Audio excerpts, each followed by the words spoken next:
तो चलिए बच्चों, अपन स्टार्ट करते हैं।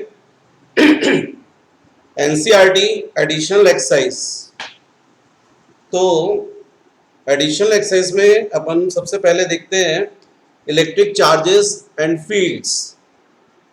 Additional exercise question number 1.25। तो आप यदि देख रहे हैं तो क्वेश्चन है an oil drop of 12 excess electrons is held stationary under a constant electric field of 2.55 into 10 to the power 4 Newton per coulomb in Millikan's oil drop experiment. The density of the oil is 1.26 gram per centimeter cube. Estimate the radius of the drop. तो बच्चों, ये जो drop है question number 25, drop जो है वो stationery है electric field में, और आपको क्वेश्चन में बोला है 12 एक्सिस इलेक्ट्रॉन्स। तो no doubt Q is equal to N से अपन चार्ज निकाल लेंगे। एक्सिस है इसलिए इस पर नेगेटिव चार्ज होगा, और हमको मालूम है पॉजिटिव चार्ज पर हमेशा फोर्स लगता है along the direction of electric field, और नेगेटिव चार्ज पर फोर्स लगता है अपोजिट टू इलेक्ट्रिक फील्ड। तो चूंकि इस ड्रॉप का वेट वर्टिकली डाउनवर्ड होगा mg, और यदि इसको स्टेशनरी रहना है इलेक्ट्रिक फील्ड में तो इस पर इतना ही फोर्स लगना चाहिए अपवर्ड। कौन सा फोर्स लग रहा है यहाँ पर इलेक्ट्रिक फील्ड की वजह से? Electric force.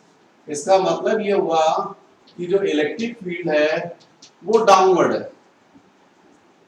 इसका मतलब इलेक्ट्रिक फील्ड डाउनवर्ड हुई, इलेक्ट्रिक फोर्स अपवर्ड लगेगा, वेट डाउनवर्ड है, ड्रॉप स्टेशनरी है। तो इसका मतलब है कि यहाँ पर electric force Fe is equal to of mg, और आप सबको पता है E is equal to F by Q। तो F is equal to Q into E। तो इसका मतलब यहाँ Q into E is equal to of mg। अब जरा आप देखिए क्वेश्चन में आपको फाइंड करना रेडियस ऑफ ड्रॉप, जबकि क्वेश्चन में हमको मास नहीं गिवन, डेंसिटी गिवन है। तो आप जानते हैं density is equal to mass upon volume. इसका मतलब mass is equal to density into volume. Mass is equal to density into volume. अब चार्ज N हो जाएगा, E इलेक्ट्रिक फील्ड हो जाएगा, density D, volume of drop 4/3 pi r cube into of G। इसका मतलब है कि आपको रेडियस फाइंड करना है तो बाकी सबको क्रॉस मल्टीप्लाई कर दीजिए। फिर 3 न्यूमरेटर में आएगा तो 3Ne into capital E upon ये 4 pi into density into G is equal to r cube. इसका मतलब ये हुआ कि R is equal to rise of Ne into capital E upon 4 pi density into G to the whole power of 1/3। और यहां पर आपको N की वैल्यू गिवन है 12। यहां पर सारी वैल्यूज आपको पता है, N 12, E 1.6 into 10 to the power minus 19, कि इलेक्ट्रिक फील्ड आपको गिवन है 2.55 into 10 to the power 4 Newton पर कूलम, डेंसिटी 1.26 ग्राम पर सेंटीमीटर क्यूब। 1.26 ग्राम पर सेंटीमीटर को मीटर क्यूब में चेंज कीजिए तो definitely into 10 to the power 3 kg per metre cube. क्योंकि 1 gram per centimetre cube is equal to 10 to the power 3 kg per metre cube. अब बचता है जी, तो आपको पता है जी 9.81। इन वैल्यूज को इसमें सब्स्टिट्यूट कर दीजिएगा, सॉल्व कर लीजिएगा, ड्रॉप की क्या जाएगी रेडियस। तो बच्चों इसको सॉल्व करके देखिएगा तो आपकी आर की वैल्यू रेडियस ये आना चाहिए 9.81 into 10 to the power -7 metre. ये हो गया आपका क्वेश्चन नंबर 25। अब नेक्स्ट 26 क्वेश्चन। तो 26 क्वेश्चन तो बच्चों सिंपल क्वेश्चन है।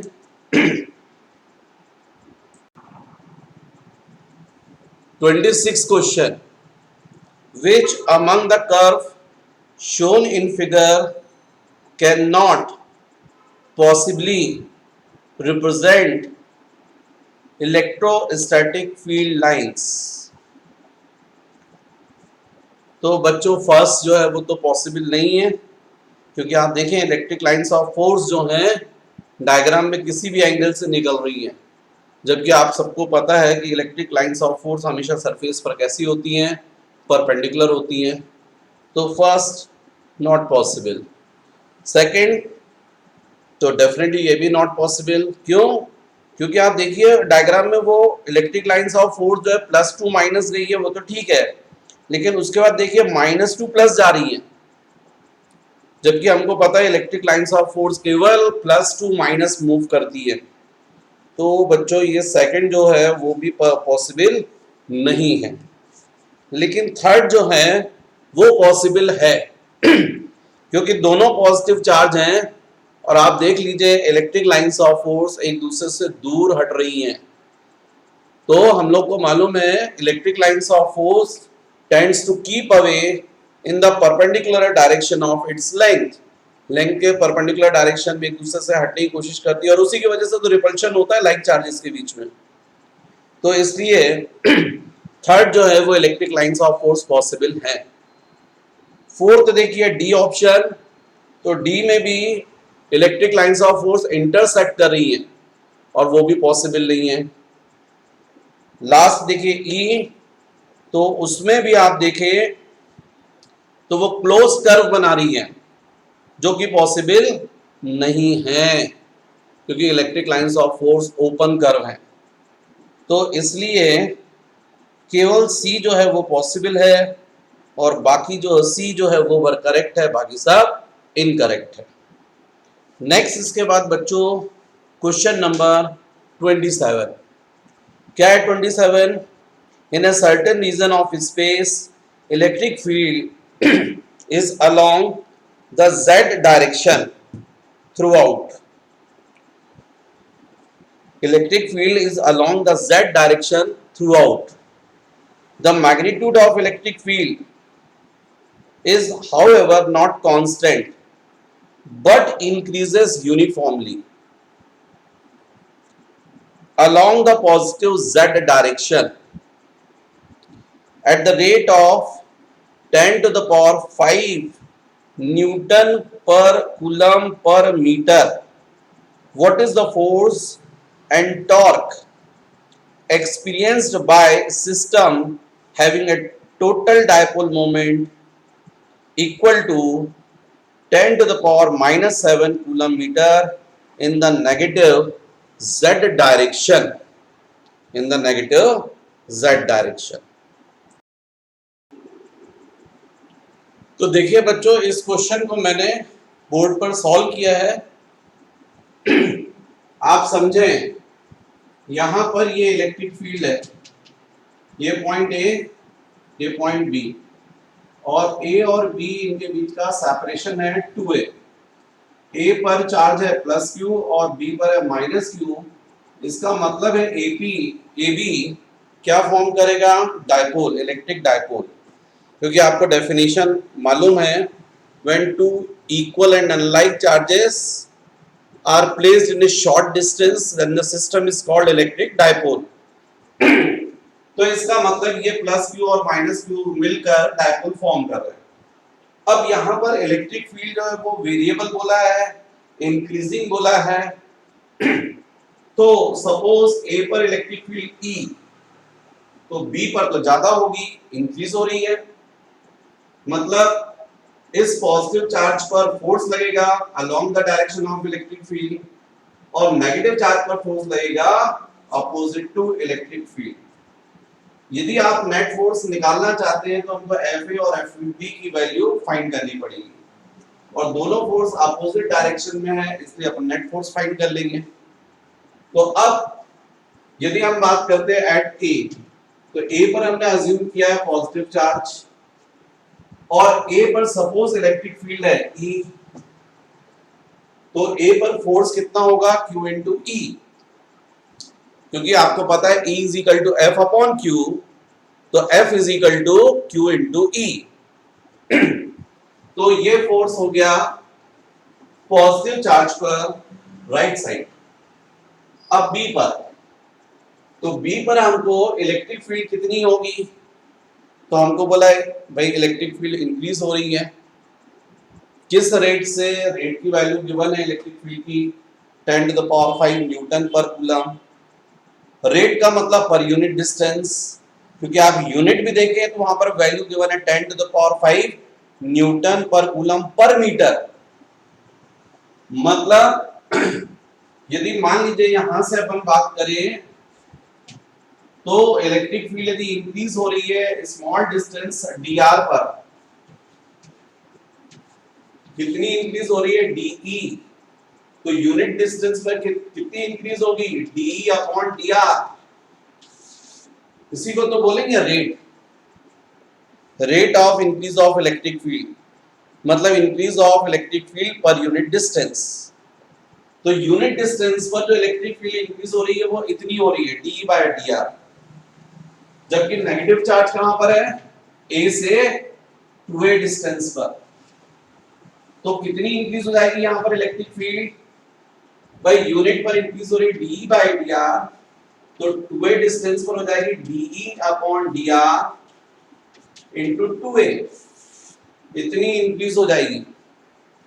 मतलब जो इलेक्ट्रिक फील्ड a पर थी वो तो है ही, प्लस इतनी और एक्स्ट्रा आ जाएगी। तो इसका मतलब है यदि इतनी इंक्रीज हो रही है तो b पर टोटल इलेक्ट्रिक फील्ड कितनी हो जाएगी, जितनी इलेक्ट्रिक फील्ड a पर है वो तो है ही, plus d upon dr into 2a, ये और हो जाएगी। अब यदि ये बात हो रही है तो a पर इलेक्ट्रिक फील्ड अपन ने E बोला है, तो B पर कितनी लगेगी E plus d upon dr into 2a। अब जब B पर आपको इलेक्ट्रिक फील्ड पता चल गई है तो B पर आप फोर्स लगा कैलकुलेट कर सकते हैं, जो कि कैसा होगा इलेक्ट्रिक फील्ड के अपोजिट, क्योंकि नेगेटिव चार्ज पर हमेशा फोर्स लगता है अपोजिट टू इलेक्ट्रिक फील्ड। तो फिर फोर्स की वैल्यू हो जाएगी Fb is equal to Q into Eb। Same concept, E is equal to F upon Q, F is equal to Q into E। तो Q इनटू Eb की value ये हमने निकाली है, इस वैल्यू को यहां सब्स्टिट्यूट कर दीजिए, तो E plus d upon dr into 2a। अब Q को मल्टीप्लाई कर दीजिए, तो ये जाएगा Q into E plus Q into d upon dr into 2a, मतलब electric force at B Q multiply करें तो Q into E plus Q into 2a क्या होता है डायपोल मोमेंट, तो P into d by dr। आपको एकदम clear दिख रहा है कि A पर जो फोर्स था वो केवल QE था,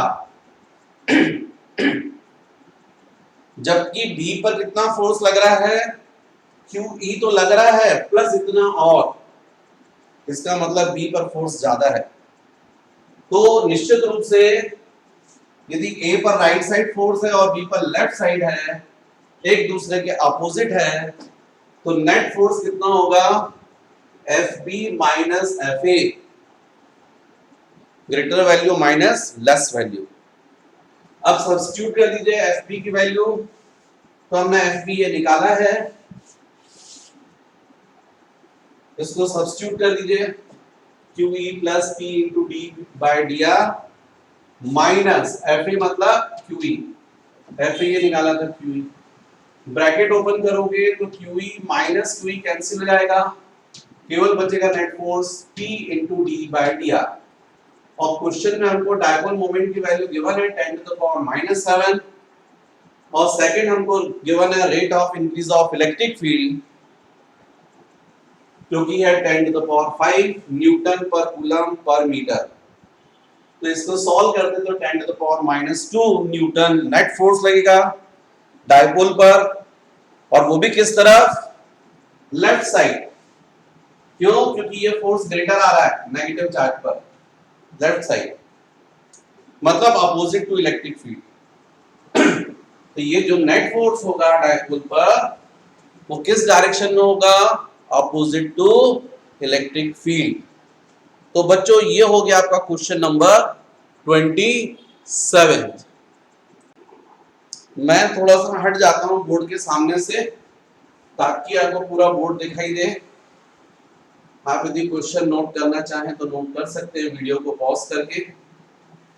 तो बच्चों ये हो गया आपका क्वेश्चन नंबर 27 सॉरी ये 27 था ना। अब नेक्स्ट क्वेश्चन है क्वेश्चन नंबर 28। इसमें क्वेश्चन नंबर 28 में 3 पार्ट दिख रहे हैं मुझे, आप भी देख रहे होंगे एनसीईआरटी बुक में एडिशनल एक्सरसाइज क्वेश्चन नंबर 28 1.28। तो फर्स्ट है a conductor A with cavity is shown in figure A is given A charge capital Q, show that the entire charge must appear on the outer surface of the conductor. Second, another conductor B with charge Q is inserted into the cavity keeping B insulated from A. Show that the total charge on the outside surface of A is capital Q plus small q. And third part is sensitive instrument is to be shielded from the strong electrostatic field in its environment. Suggest a possible way. तो बच्चों इस पे first part के लिए आपको जब आपको पूरा कंडक्टर है और इस कंडक्टर पर चार्ज पूरा सरफेस पर है और इनसाइड में कैविटी है, तो आप एक गॉसियन सरफेस इमेजिन करो अराउंड कैविटी, और इस गॉसियन सरफेस से जो इलेक्ट्रिक फ्लक्स बाहर निकलेगा वो सपोज इसके इनक्लोज जो चार्ज है Q इनक्लोज, उसकी वजह से निकलेगा इलेक्ट्रिक फ्लक्स। यदि वो इलेक्ट्रिक फ्लक्स निकलता है तो हम लोग जानते हैं ये electric flux phi is equal to होगा integration of E dot ds। Gaussian surface पर कोई स्मॉल सरफेस आप ले लें तो यहाँ पर मान लीजिए इलेक्ट्रिक फील्ड E है तो E डॉट ds। लेकिन आपको तो पता है कि क्लोज सरफेस के अंदर कंडक्टर के अंदर sorry inside the conductor electric field 0 होती है, और इसलिए phi is equal to integration of 0। या इसी बात को मैं थोड़ी देर बाद बोलूं तो आपको मैं बोल सकता हूं phi is equal to integration of E into E dot ds यदि ये गॉसियन सरफेस है तो। लेकिन by Gauss theorem phi is equal to 1 upon epsilon 0 into Q enclosed, मतलब इस गॉसियन सरफेस के अंदर जो चार्ज है वो, तो ये हो गया 2। यदि आप दें बाय 1 एंड 2 तो आप बोलेंगे 1 upon epsilon 0 into Q enclosed is equal to integration E dot ds। या E D S cos zero. लेकिन अब आपको पता है यहां पर ई जीरो होगा, कंडक्टर है तो इनसाइड में इंटेंसिटी जीरो, और इसका मतलब जब ये जीरो हो जाएगा तो 1/ε0 Q enclose is equal to zero. इसका मतलब Q enclose is equal to of zero. मतलब जो भी चार्ज होगा वो केवल कंडक्टर के सरफेस पर होगा, इनसाइड में चार्ज की वैल्यू जीरो है। तो हमको यही तो बताना था, हमको बोला था show that the entire charge must appear on the outer surface of the conductor. तो इनसाइड में चूंकि चार्ज जीरो है तो जो भी चार्ज होगा वो केवल कंडक्टर के सरफेस पर होगा। ये हो गया बच्चों फर्स्ट पार्ट। तो बच्चों जो सेकंड है, इस केस को मैंने बोर्ड पर सॉल्व किया है, आप एक बार फिर से देखें। Another conductor B with charge Q is inserted into the cavity keeping B insulated from A. Show that the total charge on the outside surface of A is capital Q plus small q. तो बच्चों ये है पूरा आपका conductor और ये है cavity, और इसके अंदर आपने चार्ज रखा है प्लस क्यू। तो डेफिनेटली यदि चार्ज प्लस क्यू है तो इंडक्शन की वजह से मान लीजिए इस कैविटी के आउटर सरफेस पर कितना चार्ज आ रहा है, माइनस क्यू1। अपोजिट चार्ज आ जाएगा माइनस क्यू1। अब जब यहाँ माइनस क्यू1 है तो इस कंडक्टर के सरफेस पर यहाँ माइनस क्यू1, तो कंडक्टर के सरफेस पर आ जाएगा प्लस क्यू1, और ऑलरेडी क्यू है तो टोटल चार्ज हो जाएगा क्यू प्लस क्यू1। अब ये जो कैविटी है इसके अराउंड गॉसियन सरफेस फिर से अज्यूम कीजिए आप, क्लोज सरफेस, और इस पर स्मॉल सरफेस ये ले लीजिए। यहां से इलेक्ट्रिक फ्लक्स निकलेगा डी फाई, तो total electric flux Gaussian surface से कितना निकलेगा, तो हम लोग जानते हैं phi is equal to integration of E dot DS, लेकिन ई और डीएस सेम डायरेक्शन में रहेंगे, थीटा 0 जाएगा, cos 0 1 होता है, इसलिए इंटीग्रेशन ई इनटू डीएस। लेकिन by Gauss theorem 1/ε0 times of charge with charge which is inside the close surface, Gaussian surface. तो गॉसियन सरफेस के अंदर आप देखिए कितना चार्ज है, ये Q तो है ही, और ये माइनस Q जो कैविटी के सरफेस पर आ गया वो भी, तो टोटल चार्ज हो जाएगा Q माइनस Q1। तो इसलिए अपन ये फ्लक्स जो है दोनों को इक्वेट कर देंगे फिर से, जैसा अपन ने फर्स्ट में देखा वैसे ही। फिर से हमको मालूम है इनसाइड में इंटेंसिटी 0 होती है, यदि इनसाइड में इंटेंसिटी 0 है तो उसको सब्स्टिट्यूट कर दीजिए, is equal to 1/ε0 Q minus Q1, cross multiply कर दीजिए तो 0 जाएगा, ε0 इनटू 0 0 हो जाएगा, मतलब Q माइनस Q1 की वैल्यू हमको कितनी मिल गई, 0। अब जब Q माइनस Q1 0 आ गया तो Q1 की वैल्यू कितनी हो गई, Q हो गई। इसका मतलब ये जो सरफेस पर चार्ज है जिसको हम Q प्लस Q1 कह रहे थे, वो चार्ज कितना होगा, therefore charge on surface Q plus Q1, Q1 किसके इक्वल है, Q के, तो ये जाएगा Q plus capital Q plus small q। तो बच्चों ये हो गया आपका सेकंड पार्ट, और थर्ड पार्ट में हमसे बोला गया है a sensitive instrument is to be shielded from the strong electrostatic field in its environment, suggest a possible way।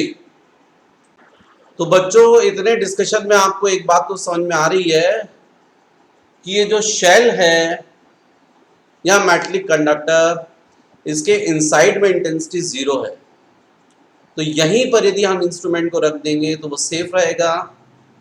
तो मतलब हम लोग बोल सकते हैं thus the instrument should be enclosed in a metallic shell so that the effect of electrostatic field is cancelled out। तो बच्चों ये हो गया आपका थर्ड पार्ट। नेक्स्ट क्वेश्चन है आपका question number 29। A hollow charge conductor has a tiny hole cut into its surface, show that the electric field in the hole is sigma upon 2 into epsilon naught into unit vector n, where n is the unit vector in the outward normal direction and sigma is the surface charge density near the hole। तो बच्चों ये जो question है इसको मैंने solve किया board पर। बढ़िया क्वेश्चन है, थोड़ा समझिएगा। यहां पर ये पूरा ऐसा एक कंडक्टर, मान लीजिए स्फेरिकल कंडक्टर है और आपने यहाँ पर इसमें टाइनी होल कर दिया है। होल करने के बाद भी यहाँ कितनी इंटेंसिटी होगी वो हमको फाइंड करना है। यदि आपने स्फेरिकल कंडक्टर सपोज अज्यूम किया और इसमें कोई टाइनी होल कर दिया तो होल करने के बाद यहाँ पर कितनी इंटेंसिटी होगी वो हमको कैलकुलेट करना है। तो बच्चों इसको थोड़ा आपको कुछ अलग तरीके से करना पड़ेगा।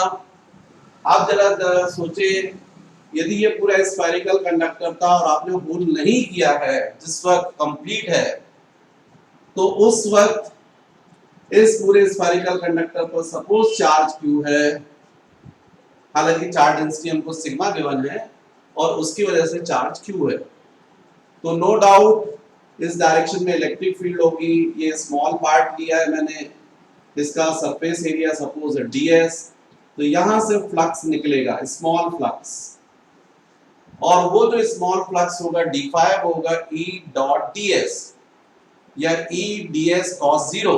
cos 0 1 होता है क्योंकि E और D सेम डायरेक्शन में ना, तो थीटा 0 जाएगा तो cos 0 1। तो स्मॉल इलेक्ट्रिक फ्लक्स होगा d5 is equal to E into ds। लेकिन पूरे सरफेस से टोटल फ्लक्स यदि आप निकालना चाहोगे टोटल फ्लक्स, तो आपको इंटीग्रेशन E इनटू ds करना पड़ेगा। लेकिन बाय गॉस थ्योरम आप जानते हैं 1/ε0 टाइम्स ऑफ q होता है। तो इसका मतलब यदि हम इन दोनों को देखें, इक्वेट करें, इंटेंसिटी ऑफ इलेक्ट्रिक फील्ड को जो भी है यहाँ पर कांस्टेंट है कॉमन निकाल लिया, integration ds is equal to 1/ε0 times of q। Integration ds का मतलब टोटल सरफेस एरिया, तो इस पूरे स्फेरिकल कंडक्टर का सरफेस एरिया सपोज s, तो ये जाएगा E into integration ds s is equal to 1/ε0 times of q। तो E is equal to 1/ε0 into q by s। लेकिन q by s charge upon surface area क्या होता है, charge density, तो हम यहाँ पर सिग्मा लिख सकते हैं। तो इसका मतलब intensity E is equal to sigma upon epsilon not. ये सिग्मा अपॉन एप्सिलॉन नॉट यहाँ पर यदि सरफेस में कोई पॉइंट है, क्लोज पॉइंट है, तो उस पर आ गई हमको इलेक्ट्रिक फील्ड की वैल्यू। अब ये तो हमने टोटल निकाल लिया। अब सपोज इसी स्फेरिकल कंडक्टर पर हमने एक स्मॉल टाइनी होल कर दिया। जब होल कर दिया है आपने, तो इस होल में इतने पार्ट पर कुछ चार्ज रहा होगा जो चला गया। अब जो यहाँ पर इंटेंसिटी होगी वो रिमेनिंग चार्ज की वजह से होगी, नो डाउट थोड़ी कम होगी। सपोज कितनी इंटेंसिटी हो रही है E1, और ये जो होल आपने किया है उसका ये पार्ट है, इस पर कोई चार्ज होगा, सरफेस है, फ्लैट पार्ट है, तो इसके कारण यहाँ पर इंटेंसिटी सपोज E2। जो इंटेंसिटी इस रिमेनिंग पार्ट के कारण आ रही है वो, और इस होल के कारण आ रही है वो, यदि हम दोनों को ऐड कर दें वेक्टर सम सेम डायरेक्शन में ना, तो ऐड कर दें तो टोटल इंटेंसिटी जो होगी वो इसके इक्वल हो जाएगी। भाई क्लोज सरफेस हो जाएगा पूरा, इसको होल को यहां मिला दोगे तो मतलब ये इंटेंसिटी E1 और intensity due to tiny hole E2, इन दोनों का summation is equal to net electric field. Net किसकी? इसकी। इसमें होल नहीं था, इसमें जब तुमने होल कर दिया तो होल करने के बाद जो रिमेनिंग पार्ट है उसकी वजह से इंटेंसिटी E1, होल के कारण इंटेंसिटी E2, तो E1 plus E2 is equal to E। लेकिन ध्यान रखो आपको ये वाली इंटेंसिटी फाइंड करना है होल करने के बाद। तो अब E1 plus E2 is equal to E जो हमने बोला है वो टोटल तो हमने निकाल लिया ना, sigma upon epsilon not, substitute कर दिया, ये हो गया 1। लेकिन बच्चों जब फ्लैट पार्ट आपने किया था तो यदि इंटेंसिटी राइट साइड है तो लेफ्ट साइड भी होगी, तो ये लेफ्ट साइड भी होगी E2। ये राइट साइड यदि इंटेंसिटी हम E2 बोल रहे हैं तो लेफ्ट साइड इंटेंसिटी कितनी होगी? E2।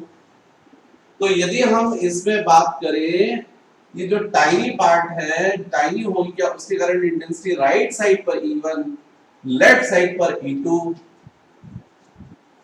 और हम लोग जानते हैं कि इसके इनसाइड में, कंप्लीट इनसाइड में, शेल के इनसाइड में इंटेंसिटी हमेशा कितनी होती है? 0।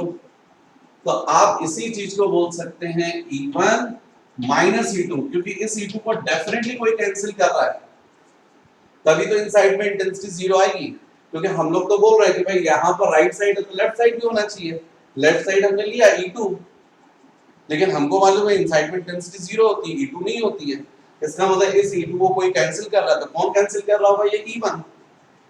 तो इसका मतलब हम लोग बोल सकते हैं E1 minus E2 is equal to 0, क्योंकि इनसाइड में इंटेंसिटी 0 होती है। तो इसको मान लीजिए मैंने बोल दिया इक्वेशन नंबर 2। अब 1 प्लस 2 दोनों इक्वेशन को ऐड कर दो, तो plus E2 minus E2 cancel हो जाएगा, E1 और E1 2E1 हो जाएगा। राइट साइड पर sigma upon epsilon not plus 0 हो जाएगा, तो सिग्मा अपॉन एप्सिलॉन नॉट, ये ट्वाइस E1, तो इसका मतलब E1 is equal to sigma upon 2 into epsilon not. What is E1? Intensity of electric field at this point due to conductor having a tiny hole, और यही हमको find करना था। तो इस तरीके से बच्चों जो आपका आंसर आएगा वो आंसर आएगा E1 is equal to sigma upon into epsilon not. अच्छा एक और बात, जो भी इंटेंसिटी आ रही है वो रेडियस के डायरेक्शन में आ रही है ना, आउटवर्ड। तो यदि आप चाहो तो आप इसको लिख सकते हो E1 is equal to sigma into 2 into epsilon not, ये इंटेंसिटी का मैग्नीट्यूड हो गया। लेकिन यदि डायरेक्शन भी बताना है आपको वेक्टर फॉर्म में, तो इसी को आप मल्टीप्लाई कर दो unit vector along the normal direction. तो जब आप यूनिट वेक्टर से मल्टीप्लाई करोगे तो यूनिट वेक्टर का मैग्नीट्यूड 1 होता है, तो sigma upon 2 into epsilon not into 1, मतलब मैग्नीट्यूड पे कोई इफेक्ट नहीं पड़ेगा। मैग्नीट्यूड कितना रहेगा? Sigma upon 2 into epsilon not, लेकिन डायरेक्शन डिसाइड हो गया रेडियल एंड आउटवर्ड। तो इसका मतलब ये जो इलेक्ट्रिक फील्ड रहेगी तो ऐसी रहेगी। तो ये है बच्चों इस क्वेश्चन का सॉल्यूशन। ये है क्वेश्चन नंबर, अपन ने देखा है क्वेश्चन नंबर 29। नेक्स्ट बच्चों क्वेश्चन नंबर 30।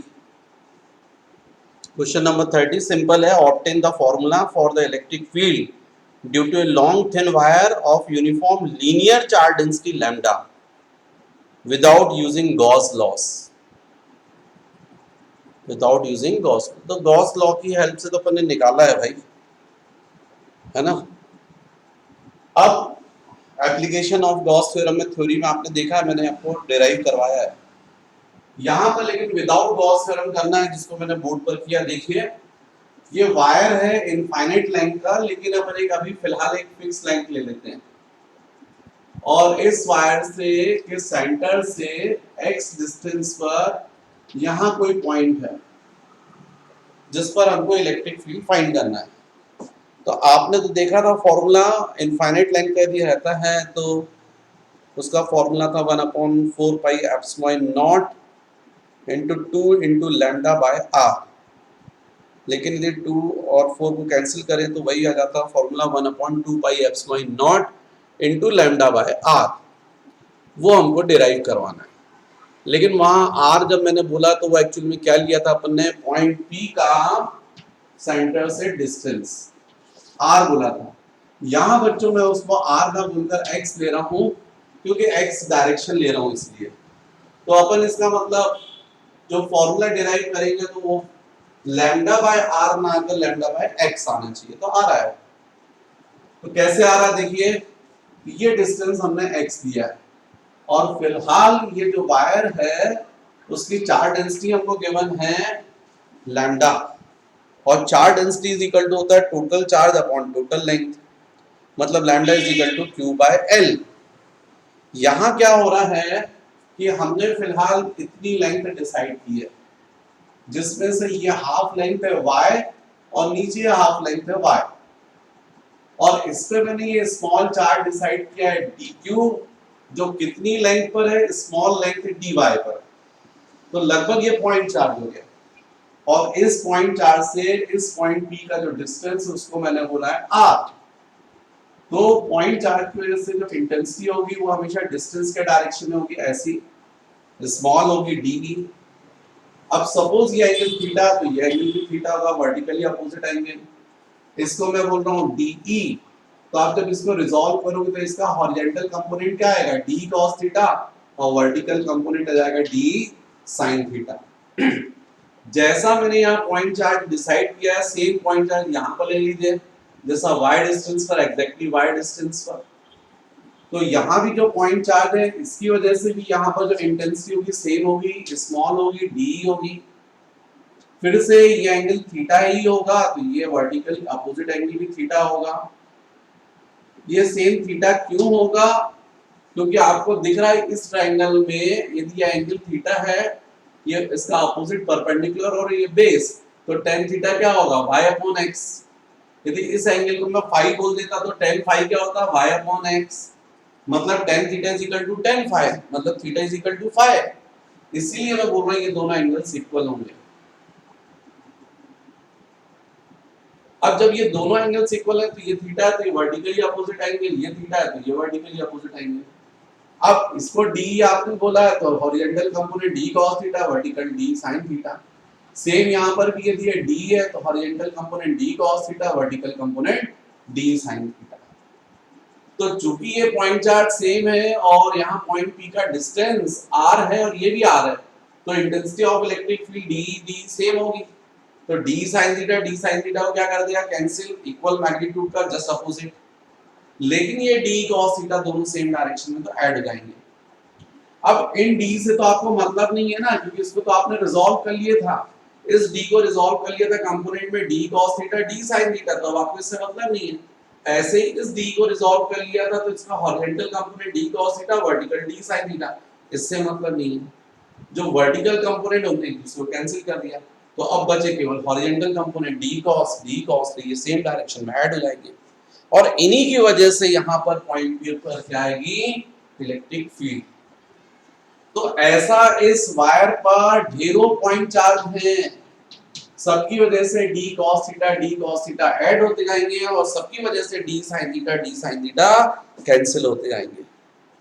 तो यदि मैं बात करूं तो बोल सकते हैं by diagram summation of d sin theta is equal to 0, therefore net electric field at P due to complete wire line charge, इसकी वजह से इलेक्ट्रिक फील्ड बोलोगे आप E is equal to summation of d cos theta, limit हो जाएगी from minus to plus infinity, क्योंकि long wire है तो minus infinity to plus infinity, इन सारे d cos थीटा का समेशन, मतलब E is equal to, बच्चों समेशन को मैथमेटिक्स में इंटीग्रेशन बोलते हैं, तो इसका मतलब integration minus infinity to plus infinity, किसका, d cos theta, what is the electric field at P due to point charge. तो पॉइंट चार्ज की वजह से यहाँ इंटेंसिटी कितनी होगी, d is equal to 1/4 pi epsilon naught into dq by r square, charge upon distance square. तो charge यहाँ पर कितना है, dq, और ये डिस्टेंस r है, तो 1/4 pi epsilon naught into dq by r square into cos theta.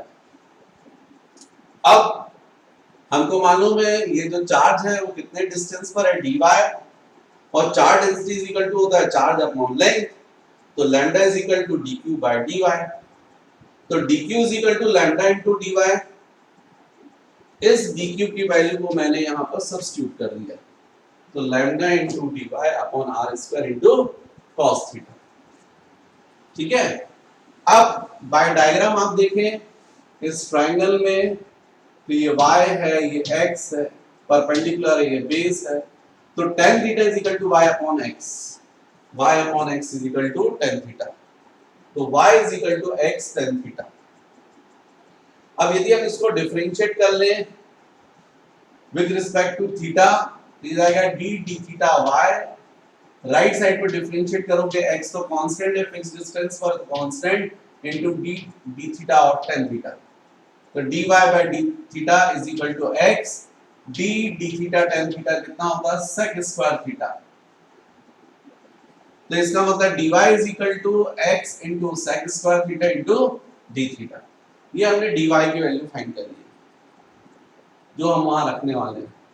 तो हमारी ये स्टेप जो है वो आगे कंटिन्यू होगी, तो e is equal to integration minus infinity to plus infinity 1 upon 4 pi epsilon not lambda dy की जगह वैल्यू रख दी मैंने ये x sec square theta d थीटा, cos थीटा ऑलरेडी है तो इनटू cos थीटा, डिनोमिनेटर में r स्क्वायर है तो आपको क्लियर है यहाँ r square by Pythagoras theorem x square plus y square is equal to r square, तो r square is equal to क्या हो जाएगा x square plus y square, सब थीटा के फॉर्म में चेंज कर लो, तो e is equal to lambda common निकल गया 4 upon pi epsilon not common निकल गया, कांस्टेंट है इसलिए integration minus infinity to plus infinity. अब न्यूमरेटर में क्या बचेगा x sec square theta into cos theta into d theta, ये लिखा है x sec square theta into cos theta into d theta, denominator में x square plus y square, तो आपका y क्या था x tan थीटा, तो y स्क्वायर क्या होगा x square tan square theta, substitute कर दिया y स्क्वायर की जगह x square tan square theta.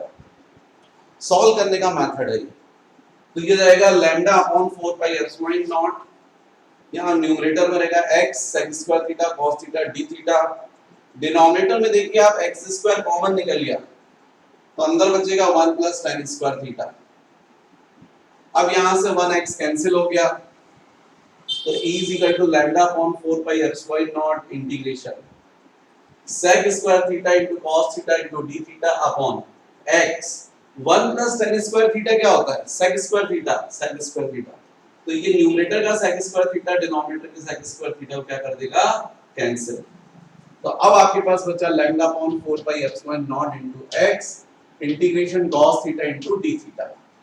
अब बच्चों अभी तक लिमिट चल रही थी minus infinity to plus infinity, उसका रीजन ये था कि यहाँ पर जो था वो ये dy था, dy मतलब ये डिस्टेंस, तो ये पूरी इनफाइनाइट लेंथ थी तो इसलिए अपन माइनस इंफिनिटी से प्लस इंफिनिटी ले रहे थे, लेकिन यहाँ पर अपन जब चेंज किया है इसको तो आपको दिख रहा है ये d थीटा एंगल चेंज हो रहा है, तो एंगल चेंज हो रहा है तो ये लिमिट चेंज करनी पड़ेगी, तो लिमिट आप चेंज करेंगे तो ये वायर है यहाँ पॉइंट P है, और यदि ये वायर में आप यहाँ पर पॉइंट लेंगे और ये एंगल लेंगे थीटा, लेकिन यही चार्ज यहाँ होगा तो ये एंगल कितना हो जाएगा बढ़ जाएगा, कौन सा एंगल नेगेटिव एंगल, थोड़ा और यदि लॉन्ग वायर होगा तो ऐसा होगा तो एंगल और बढ़ जाएगा, इनफाइनाइट लेंथ करेंगे तो फिर तो ये पॉइंट P पर ऐसा एंगल बनेगा 90, कैसा 90 माइनस 90, और दूसरे एंड पर यहाँ पर यदि देखें यहाँ पॉइंट चार्ज है तो P पर ये एंगल बनेगा, यहाँ पर होता तो आपका ये एंगल बनता, यहाँ होता तो ये एंगल बनता, इनफाइनाइट लाइन का होगा तो ऐसा आएगा, मतलब टोटल एंगल 90 हो जाएगा, तो लिमिट क्या होगी माइनस 90 टू प्लस 90 जब इनफाइनाइट लेंथ होगा, तो इनफाइनाइट लेंथ के कारण यदि आपको इंटेंसिटी फाइंड करना तो लिमिट आपको लेनी पड़ेगी, क्योंकि यहाँ वेरिएबल एंगल है d थीटा, तो आप बोलोगे minus 90 to plus 90, minus 90 to plus 90, और जब आप ये लिमिट ले रहे हैं तो अब आपका बहुत इजी हो गया, e is equal to lambda upon 4 pi epsilon not into x integration cos theta हो जाएगा sin theta minus 90 to plus 90, e is equal to lambda upon 4 pi epsilon not into x, ये हो जाएगा sin 90 minus sin minus 90, sin 90 कितना होता है 1, sin minus theta क्या होता है माइनस sin थीटा, तो माइनस माइनस प्लस हो जाएगा, प्लस साइन 90, तो 1 प्लस 1 2 हो जाएगा, ये 2 हो गया। 2 से कैंसिल करोगे 4 को तो 2 आ जाएगा। तो कुल मिलाकर E is equal to 1/2 pi epsilon naught into lambda by x. What is lambda? Charge density of a line charge. And what is x? Distance of a point P from long wire.